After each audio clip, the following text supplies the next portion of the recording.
Matthew Henry's Commentary on the Whole Bible. 2 Kings 15.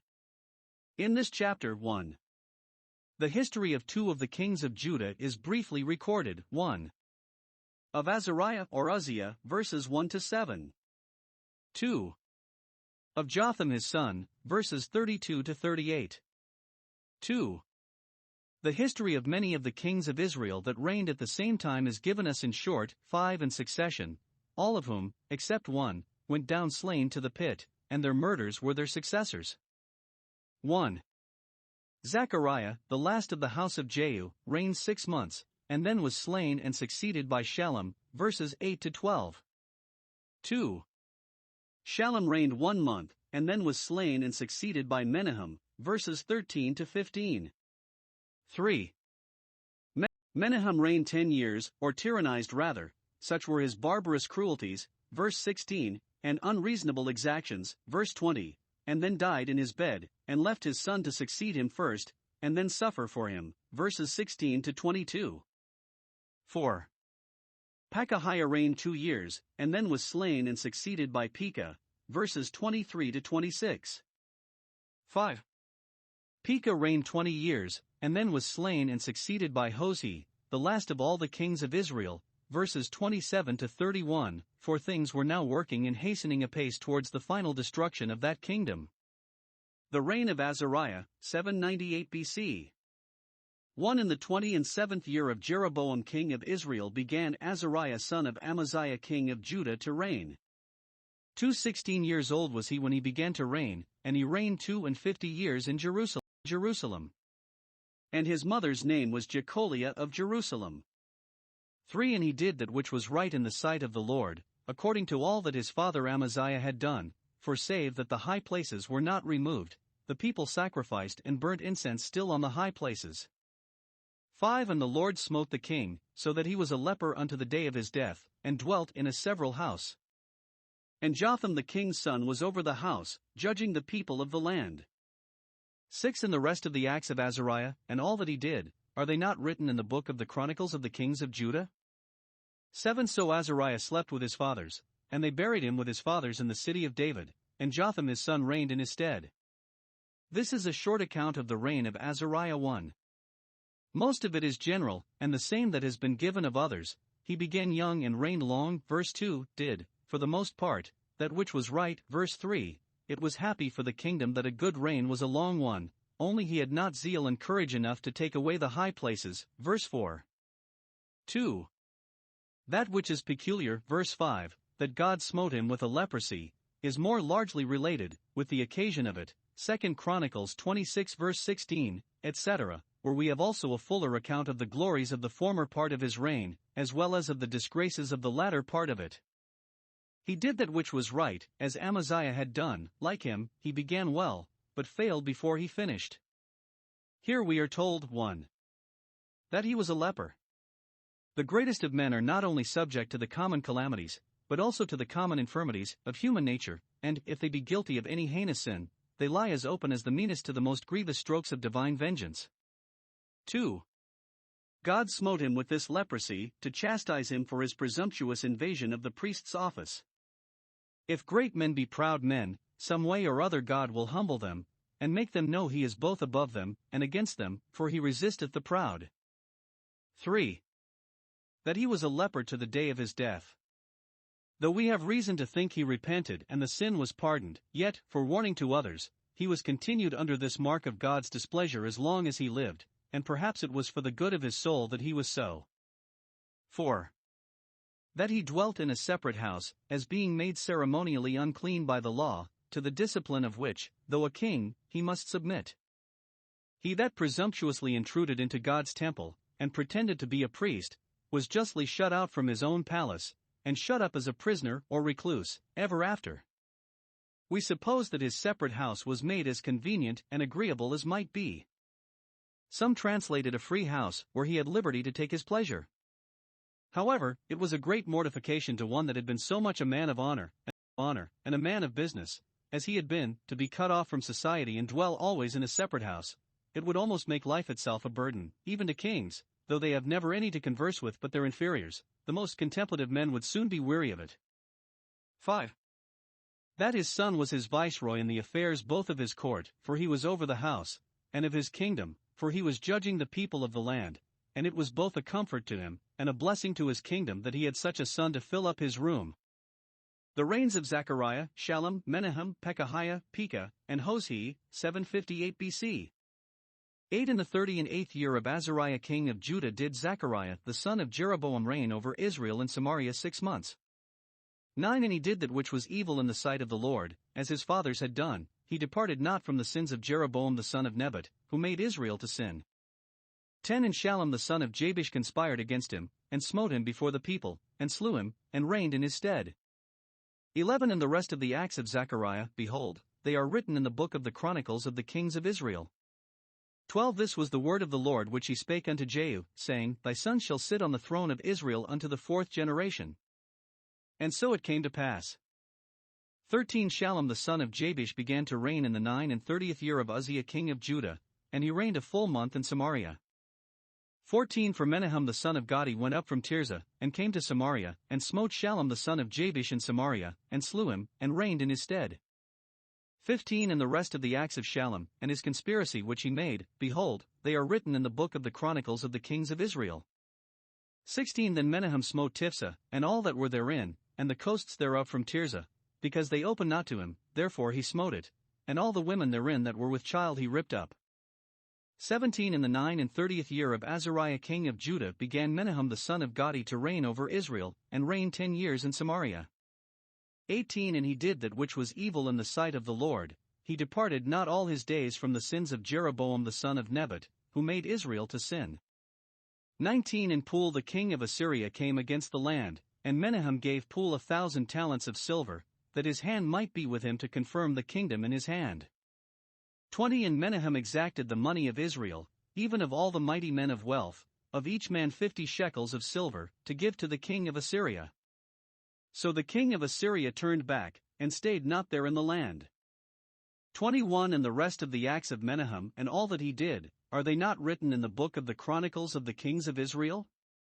22. And Menahem slept with his fathers, and Pekahiah his son reigned in his stead. 23. In the 50th year of Azariah king of Judah Pekahiah the son of Menahem began to reign over Israel and Samaria, and reigned 2 years. 24. And he did that which was evil in the sight of the Lord, he departed not from the sins of Jeroboam the son of Nebat, who made Israel to sin. 25. But Pekah the son of Remaliah, a captain of his, conspired against him, and smote him in Samaria, in the palace of the king's house, with Argob and Ariah, and with him 50 men of the Gileadites, and he killed him, and reigned in his room. 26. And the rest of the acts of Pekahiah, and all that he did, behold, they are written in the book of the Chronicles of the kings of Israel. 27. In the 52nd year of Azariah king of Judah Pekah the son of Remaliah began to reign over Israel and Samaria, and reigned 20 years. 28. And he did that which was evil in the sight of the Lord, he departed not from the sins of Jeroboam the son of Nebat, who made Israel to sin. 29. In the days of Pekah king of Israel came Tiglath-Pileser king of Assyria, and took Ijon, and Abel-Beth-Maachah, and Genoa, and Kadesh, and Hazor, and Gilead, and Galilee, all the land of Naphtali, and carried them captive to Assyria. 30. And Hoshea the son of Elah made a conspiracy against Pekah the son of Remaliah, and smote him, and slew him, and reigned in his stead, in the 20th year of Jotham the son of Uzziah. 31. And the rest of the acts of Pekah, and all that he did, behold, they are written in the book of the Chronicles of the kings of Israel. The best days of the kingdom of Israel were while the government was in Jehu's family. In his reign, and the next 3 reigns, though there were many abominable corruptions and miserable grievances in Israel, yet the crown went in succession, the kings died in their beds, and some care was taken of public affairs. But now that those days are at an end, the history which we have in these verses of about 33 years represents the affairs of that kingdom in the utmost confusion imaginable.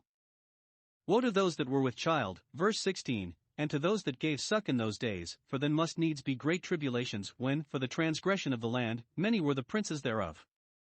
1. Let us observe something in general concerning these unhappy revolutions, and the calamities which must needs attend them, these bad times, as they may truly be called. 1. God had tried the people of Israel both with judgments and mercies, explained and enforced by his servants the prophets, and yet they continued impenitent and unreformed, and therefore God justly brought these miseries upon them, as Moses had warned them. If you will yet walk contrary to me, I will punish you yet 7 times more, Leviticus 26 verse 21, etc. 2. God made good his promise to Jehu, that his sons to the 4th generation after him should sit upon the throne of Israel, which was a greater favor than was shown to any of the royal families either before or after his. God had said it should be so, chapter 10 verse 30, and we are told in this chapter, verse 12, that so it came to pass. See how punctual God is to his promises. These calamities God long designed for Israel, and they deserved them, yet they were not inflicted till that word had taken effect to the full.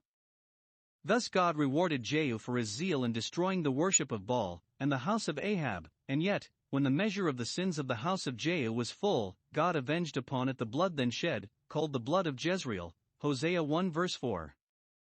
3. All these kings did that which was evil in the sight of the Lord, for they walked in the sins of Jeroboam the son of Nebat. Though at variance with one another, yet in this they agreed, to keep up idolatry, and the people loved to have it so, though they were emptied from vessel to vessel, that taste remained in them, and that scent was not changed. It was sad indeed when their government was so often altered, yet never for the better that among all those contending interests none of them should think it as much their interest to destroy the calves as others had done to support them. 4.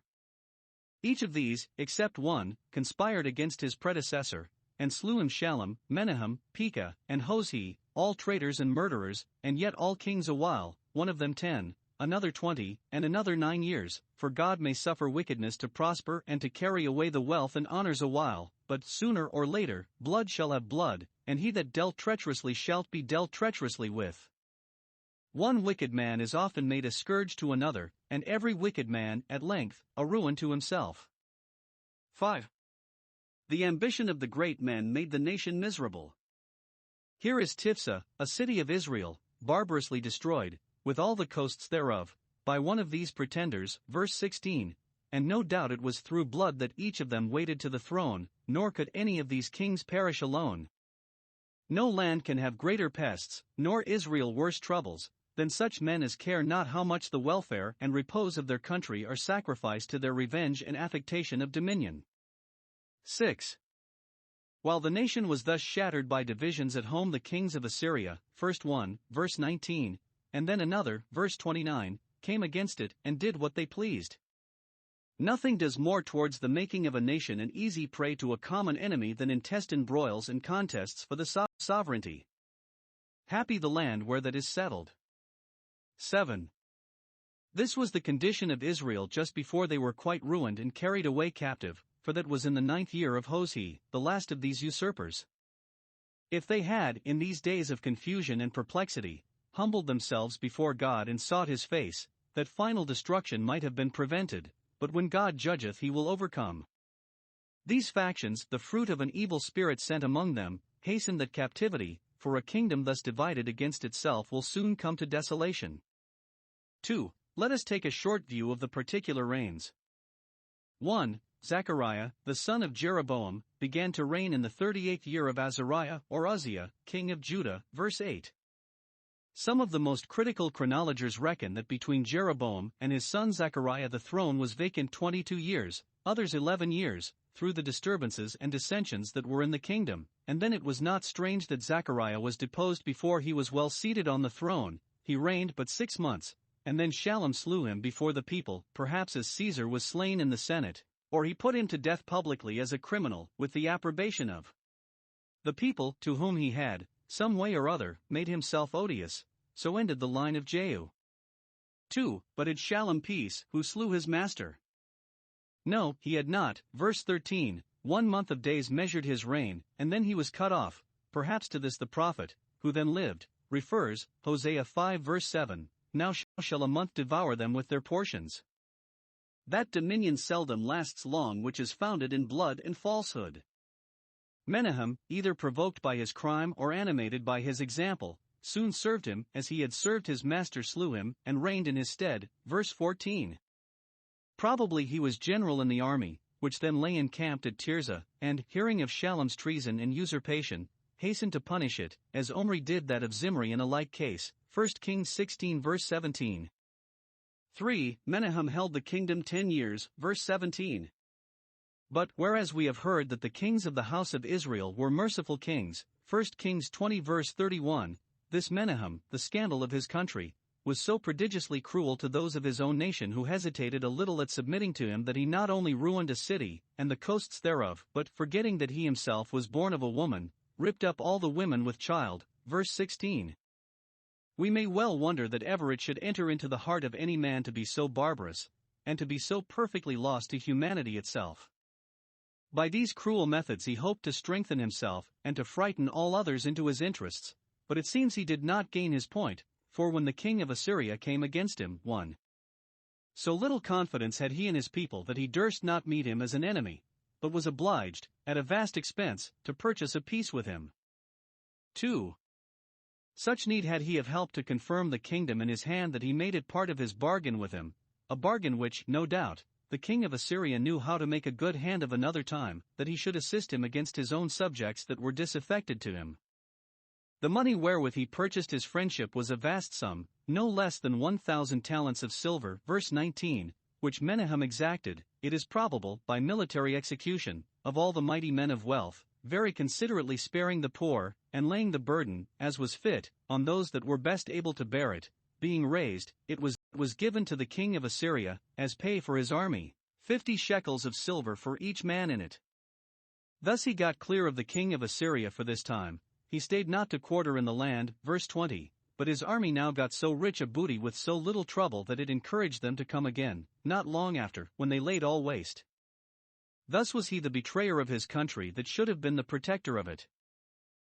For Pekahiah, the son of Menahem, succeeded his father, but reigned only 2 years, and then was treacherously slain by Pekah, falling under the load both of his own and of his father's wickedness. It is repeated concerning him as before that he departed not from the sins of Jeroboam. Still this is mentioned, to show that God was righteous in bringing that destruction upon them which came not long after, because they hated to be reformed, verse 24. Pekah, it seems, had some persons of figure in his interest, 2 of whom are here named, verse 25, and with their help he compassed his design. 5. Pekah, though he got the kingdom by treason, kept it 20 years, verse 27, so long it was before his violent dealing returned upon his own head, but it returned at last. This Pekah, son of Remaliah, 1. Made himself more considerable abroad than any of these usurpers, for he was, even in the latter end of his time, in the reign of Ahaz, which began in his 17th year, a great terror to the kingdom of Judah, as we find, Isaiah 7 verse 1, etc. 2. He lost a great part of his kingdom to the king of Assyria. Several cities are here named, verse 29, which were taken from him, all the land of Gilead on the other side Jordan, and Galilee in the north containing the tribes of Naphtali and Zebulun, were seized, and the inhabitants carried captive into Assyria. By this judgment God punished him for his attempt upon Judah and Jerusalem. It was then foretold that within 2 or 3 years after he made that attempt, before a child, then born, should be able to cry my father and my mother, the riches of Samaria should be taken away before the king of Assyria, Isaiah 8 verse 4, and here we have the accomplishment of that prediction. 3. Soon after this he forfeited his life to the resentments of his countrymen who, it is probable, were disgusted at him for leaving them exposed to a foreign enemy, while he was invading Judah, of which host he took advantage and, to gain his crown, seized his life, slew him, and reigned in his stead. Surely he was fond of a crown indeed who, at this time, would run such a hazard as a traitor did, for the crown of Israel, now that it had lost the choicest of its flowers and jewels, was lined more than ever with thorns, had of late been fatal to all the heads that had worn it, was forfeited to divine justice, and now ready to be laid in the dust, a crown which a wise man would not have taken up in the street. Yet Hosea not only ventured upon it, but ventured for it, and it cost him dear. The reign of Jotham, 742 BC. 32 in the 2nd year of Pekah the son of Remaliah king of Israel began Jotham the son of Uzziah king of Judah to reign. 33 5 years old was he when he began to reign, and he reigned 16 years in Jerusalem. And his mother's name was Jerusha, the daughter of Zadok. 34 And he did that which was right in the sight of the Lord, he did according to all that his father Uzziah had done. 35 Howbeit the high places were not removed, the people sacrificed and burned incense still in the high places. He built the higher gate of the house of the Lord. 36 Now the rest of the acts of Jotham and all that he did, are they not written in the book of the Chronicles of the kings of Judah? 37 In those days the Lord began to send against Judah Rezin the king of Syria, and Pekah the son of Remaliah. 38 And Jotham slept with his fathers, and was buried with his fathers in the city of David his father, and Ahaz his son reigned in his stead. We have here a short account of the reign of Jotham king of Judah, of whom we are told 1. That he reigned very well, did that which was right in the sight of the Lord, verse 34. Josephus gives him a very high character, stating that he was pious towards God, just towards men, and laid out himself for the public good, that, whatever was amiss, he took care to have it rectified, and, in short, wanted no virtue that became a good prince. Though the high places were not taken away, yet to draw people from them, and keep them close to God's holy place, he showed great respect to the temple, and built the higher gate which he went through to the temple. If magistrates cannot do all they would for the suppressing of vice and profaneness, let them do so much the more for the support and advancement of piety and virtue, and the bringing of them into reputation. If they cannot pull down the high places of sin, yet let them build and beautify the high gate of God's house. 2.